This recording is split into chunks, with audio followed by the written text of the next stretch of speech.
Hi everyone, I'm Carolina. I will be your teacher for the unit ACMGAS202, participate in workplace communication. So I hope to meet you next week. Hopefully we can do our class as normal. So this is just a short presentation that will cover the main aspects that we were meant to cover last Monday, but due to the snap lockdown, we couldn't do it. So I hope to see you next week, but this is just a short presentation to cover those topics, okay? So this unit is all about communication, and the definition from the Oxford Dictionary is that communication is the imparting or exchanging information by speaking, writing, or using some other medium. So you will notice that when we communicate, we not only communicate by speaking or writing, there is several ways of communications, and we're going to talk about them and how important are in the animal care industry. So communication is as an essential part on any business. However, when we are working with animals or animals are involved, communication is essential, especially very good communication between team members or from members of the public as well. So why do we need good communication skill in the animal workplace? So I'm just going to leave there for a few seconds for you guys to think about it. Think how is so important, or why is so important that those communication skills are clear when we are working in an animal workplace. So think about them for a moment and I will go through them.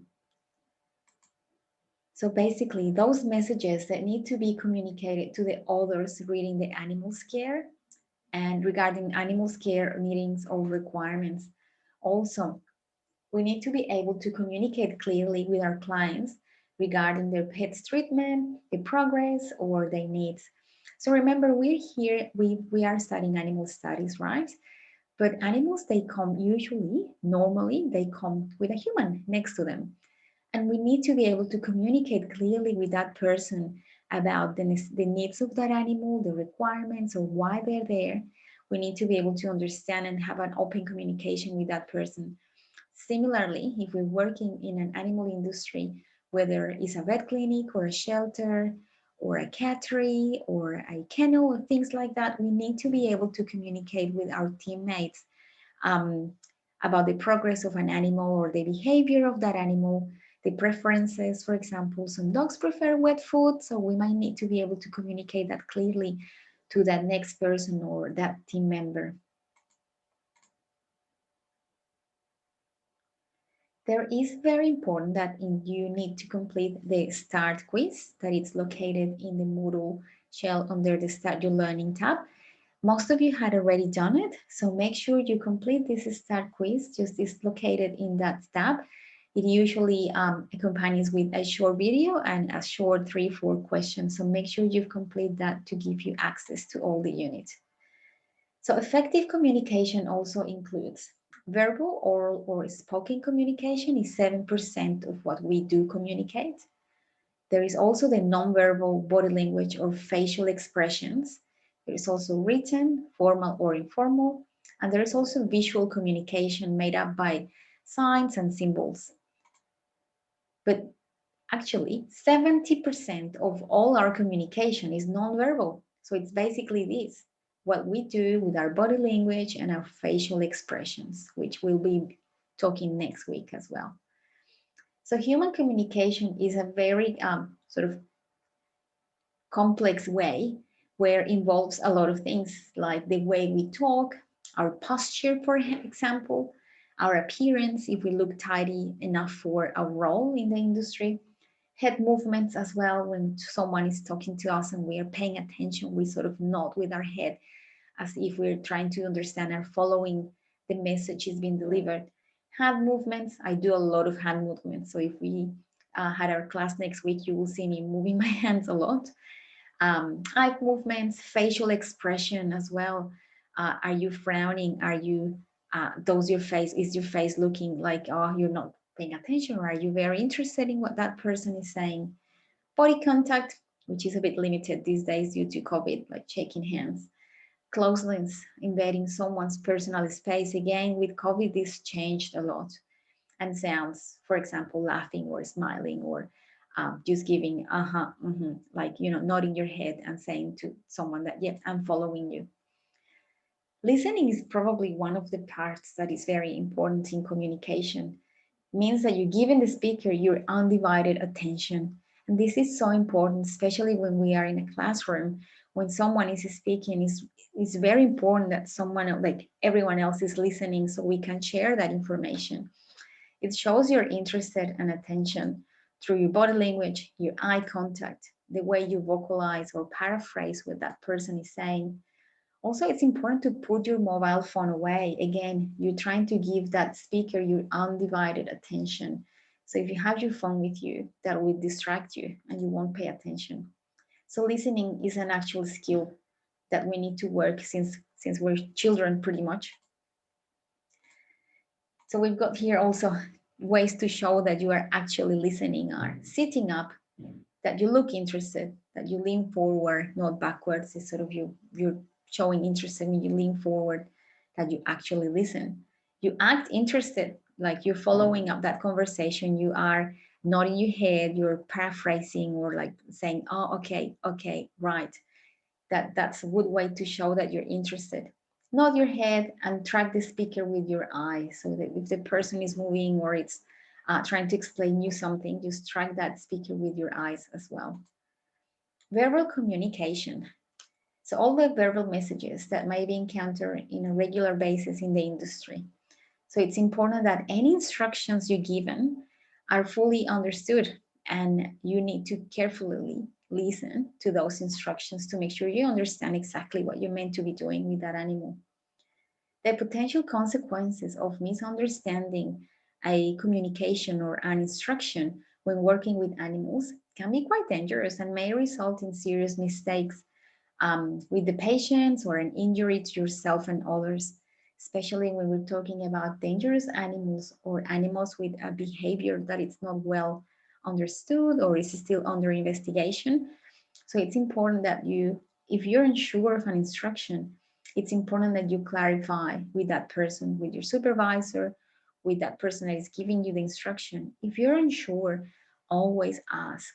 If there's something you would learn from this session today, is that it's always okay to ask for clarification. If it's not completely clear for you, if you started a new job or a new role and you're not 100% confident of performing a task, make sure you ask and clarify if you're not sure. If an instruction is given too fast, for example, if you need perhaps instructions in written so you can review them when you're home, for example, and things like that. It's very, very important that you are 100% sure of the task you're performing with working with animals. And also remember, we usually in this industry, we work in teams. It will be very rare that you are left alone or dealing with animals by yourself. So a team is a group of individuals working together to perform a particular goal. So that depends, obviously, the industry you're working at. But usually we need to make sure that we are able to work as a team. And these attributes of a good team are cooperation, clear goals, good communication. Here is where it comes in place. Good communication, that the roles are understood. We know exactly what we're meant to be doing and who's doing what. So we're not either overlapping or things are missing because you thought, oh, someone else was meant to be doing the task and actually no one did it. So roles, it's important that we communicate and our roles are clear. For example, watering animals. Animals need fresh water every day. If the roles were not understood and you thought someone else was in charge of refilling the water bowls, and maybe that person thought it was your role to do it, at the end of the day, the animals are going to be left without water. That's not nice. So we need to make sure that the communication is open and everybody is in the same place. And basically, this is to provide animals quality and good welfare standards. Respect each other's skills. So as we start a new role or we're learning, there are people that are more experienced. We need to respect that and learn from them. And commitment, of course. As a team, you need to be committed and avoid letting your team down, and be flexible as well. Sometimes we're required to do extra things or help people, new staff members coming, for example. We need to be flexible as well and adapt to the new role. I think with COVID has taught us to be a bit more flexible around things. And here we are doing this class. It's a recording instead of being face to face, but it's just being a bit flexible. It's part of our lives sometimes. Questioning skills. When we're talking or when we are working with animals, we require to gather information from the owners. As obviously animals can't speak, we need to be able to collect information verbally from the owners by asking questions. So I would like you to go on this link and have a look at this video on your own time, about open questions and closed questions, and perhaps have a think about it. What's the best way to collect information from people? We can also talk about this on the next class as well. So when we are in the workplace, we're often required to follow written instructions, which for me, this is probably my preference. For me, it's easier to visualize and to actually read a piece of paper with the information and follow those instructions in a written way. Or maybe if you like to take notes or write down, as that supervisor, for example, is giving instructions, you can make some notes and follow those written instructions. Also, these instructions are often referred as standard operating procedures, or SOP, and most workplaces have them, and you should have access to those. You need to be able to familiarize yourself with these instructions. For example, how to clean a kennel, or how are the cats being fed and how often and how much, for example, just to give you simple examples of procedures and instructions for in the animal industry. So many workplace instructions, including calculations, can be misinterpreted due to poor handwriting. So make sure if you ever need to do writing notes and leaving notes for that next person, make sure it's clear, so that next person can read that. A lot of written messages are important in a vet clinic. This is just to give you an example. We need to keep records. It's a legal requirement in vet clinics to keep records of communications and messages, and all we do with animals, the histories and the observation records, everything needs to be recorded.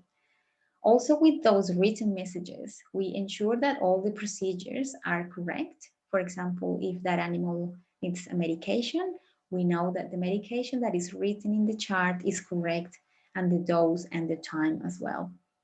We need to make sure we're treating the correct patient. That's why labeling patients and having those records are so important. So we know that Fluffy received the medication for his pain, and we know that it's Fluffy because we've got records and we're treating the correct patient. And at the end of the day, we know that we're able to bill the correct person and the correct animal as well. So by keeping records of all these animals and the treatments they've received when they are under a care, we are able to provide the correct information as well. And remember, in the case of a vet clinic, these are legal records.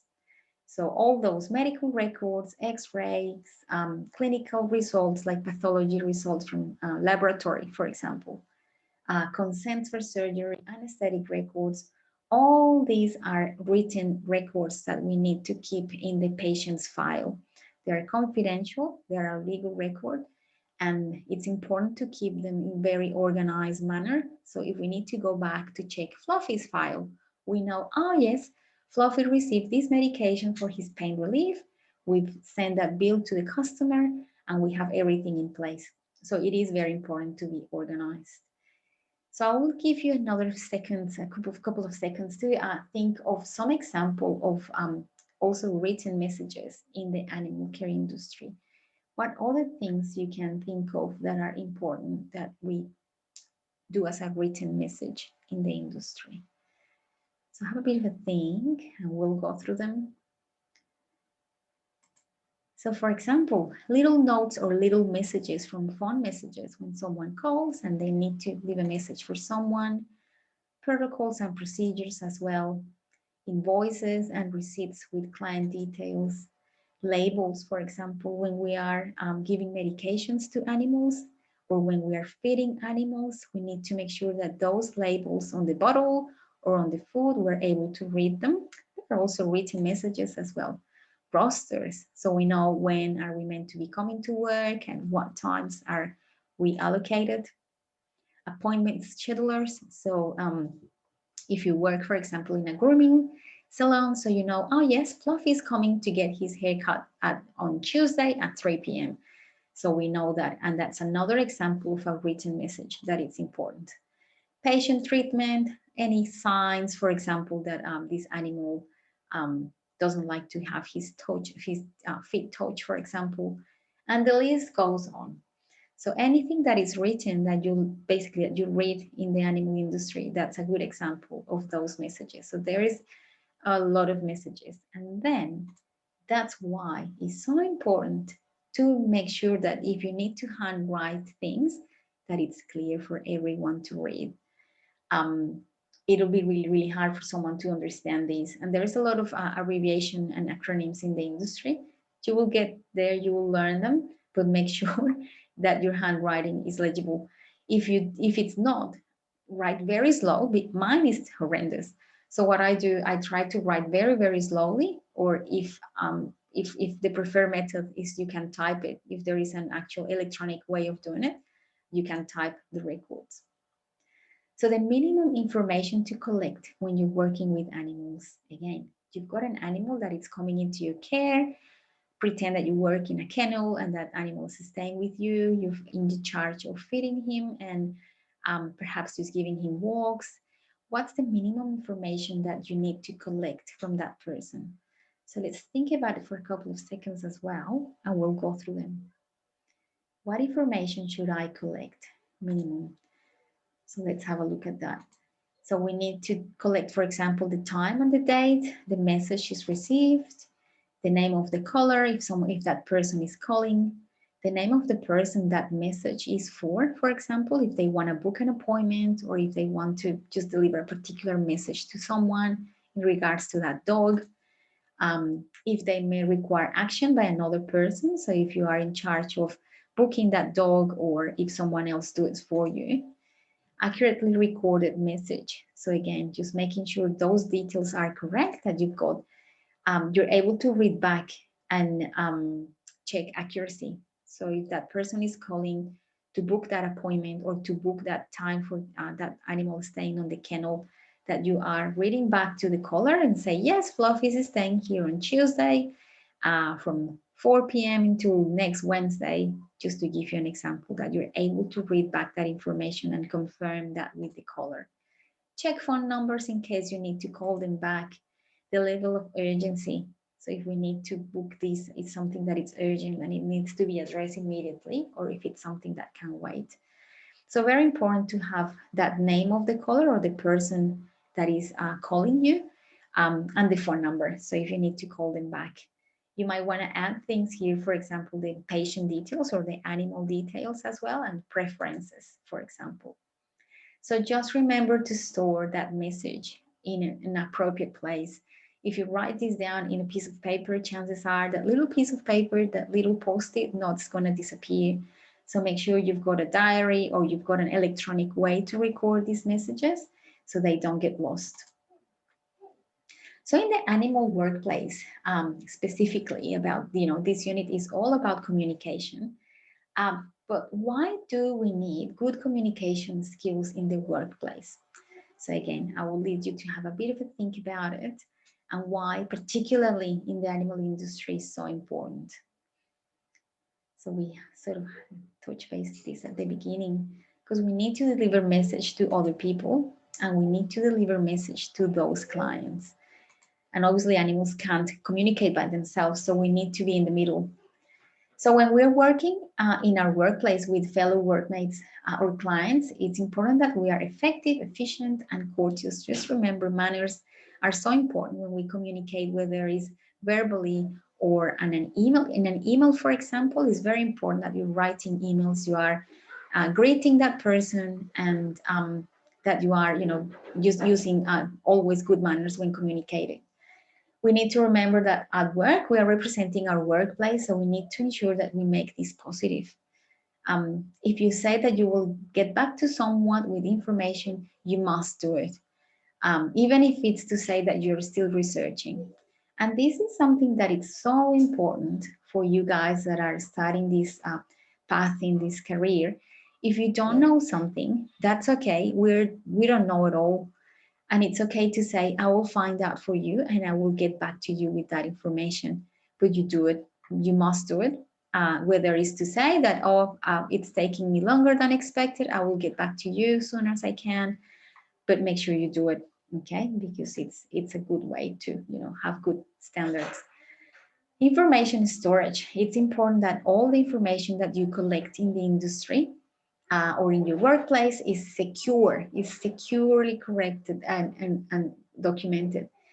Especially though some of that information, especially in clinics, it's a private information. There is lots of information, for example, like client details, their email addresses, their phone, sometimes even their driver license. So it's a lot of privacy involved, and it's important that it's documented safely and securely.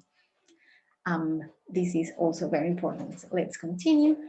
You may be required eventually to handling complaints with clients. People sometimes are not happy with the service that we provided or the product they received or with the cost of the service.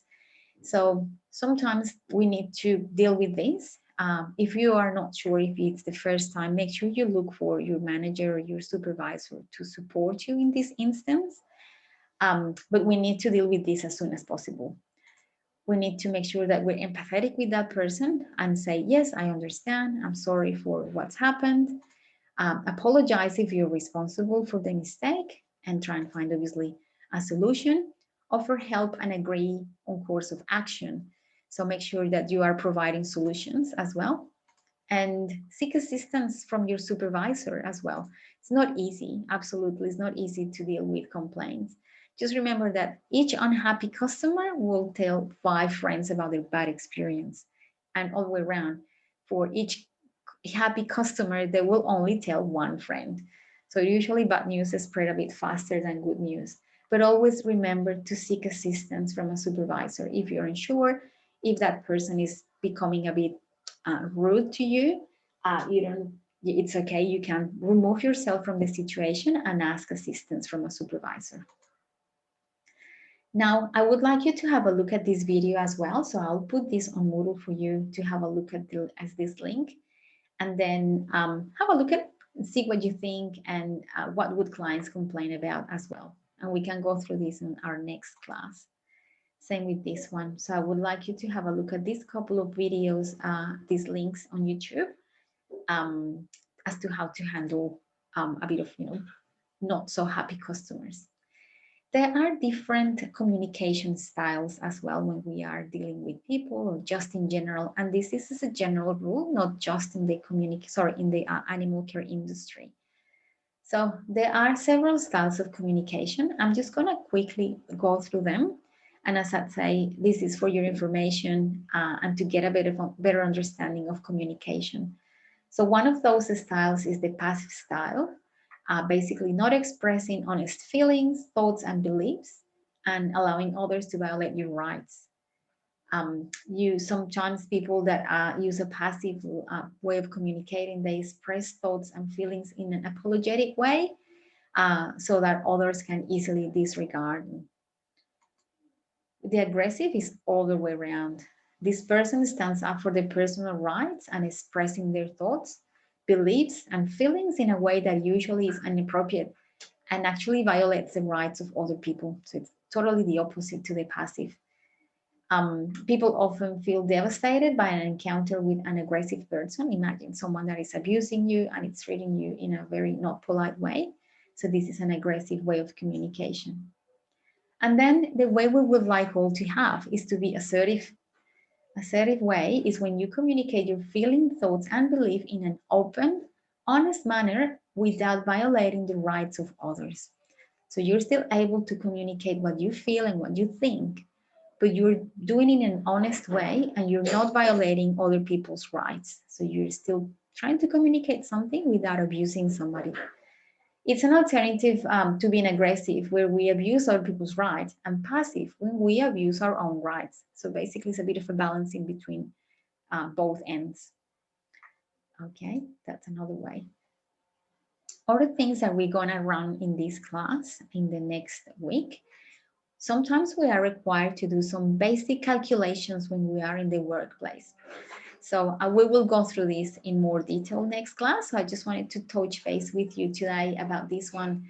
Basically, sometimes we're required to complete basic calculation like vital signs, just checking how much or how many times an animal is breathing in a minute, for example.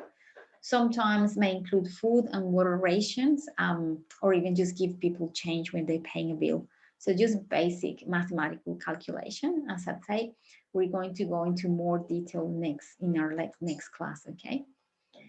If you ever make a mistake in calculating information or recording information, if you're unsure, best is to check with the person next to you, check with someone, check with a colleague or a teammate, double check with a calculator, for example, ask another person, or check for errors and amend if required. It's never a problem to double check your calculation, especially if an animal's welfare is dependent on that. So as I say, we're all learning, we all make mistakes, we're humans, and it's okay to ask someone to rectify, to double check that for you. Um, so it's okay to do it. Don't feel that it's not appropriate. You can always go back and, oh, can you please check this for me if this calculation is correct? Surely that's not a problem. Okay, so if you're not sure what to do, your supervisors are always there to help you. Okay, they are there. That's the task, is to support you, and always ask. As I said at the start, if there is something you learn from this lesson today, is that it's always okay to ask if you're unsure. Other members or staff that can be also helpful if you're unsure, if you need clarification. How often is too often to ask for clarification? You can only ask for clarification at the beginning, or it's okay to ask when you're in the middle of a procedure. So you might need to be required to ask for clarification at the start, so you know what you're doing, or perhaps before the end, before you finish that task. It will be ideal.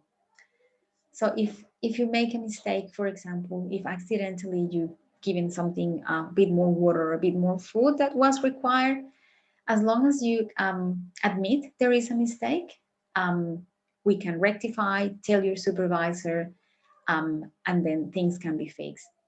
So it is important that you communicate. Again, this is all about communication. It's all about being open and honest with your calculations and with your communication with your supervisor. So it is very important that you clarify with the person giving instruction if you are not sure. Okay. So I will hope to see you next week, and then we can go into more detail. This is just a very short presentation of what was meant to be delivered in a whole day of class. So don't worry if it's too much in only, not even half an hour presentation. We will catch up next week, hopefully COVID permits. And these are the dates for your assessments. I just wanted to put them here for your reference as well. So this unit has only 2 assessments. There is one that it's a simulated observation that we will do in class. It's a simulated meeting that we're gonna run on next week. And then there is also a written assessment that is due on February 24th. So keep this in your diaries, keep this in mind.